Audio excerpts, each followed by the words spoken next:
Hey everyone! In this video, I'm going to show you how to create links from texts on card.co so you can turn any word into a clickable gateway to another site, an email, or even a different section of your page. Let's get into it. First, open your text element. The first step is to locate the text you want to transform into a hyperlink. Click on an existing text element on your canvas or create a new one by clicking the plus icon. Once the text settings panel opens on the left, you'll see a large text box where you can type.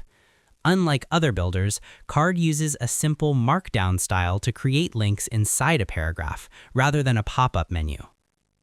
Next, use the bracket and parentheses format. To make a specific word or phrase clickable, you need to use a specific code format that tells Card exactly which text to link and where to send it. This is the most important part of the process. Wrap the clickable text in square brackets and immediately follow it with the destination URL in parentheses. For example, typing visit Google in parentheses https://google.com will display visit Google as a blue clickable link on your site. By default, Card links open in the same window, which can drive traffic away from your site.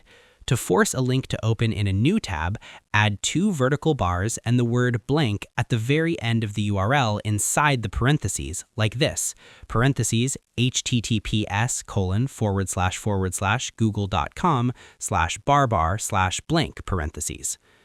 Ensure there is no space between the J and the O.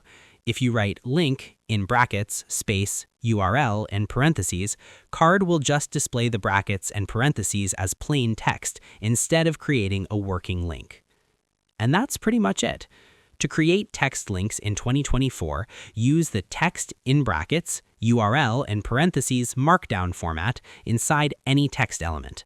You can link to external sites, internal sections using a hashtag, or even trigger emails and phone calls. Just remember to use bar/blank if you don't want visitors to navigate away from your page. I hope this helped you out, and I see you in the next one.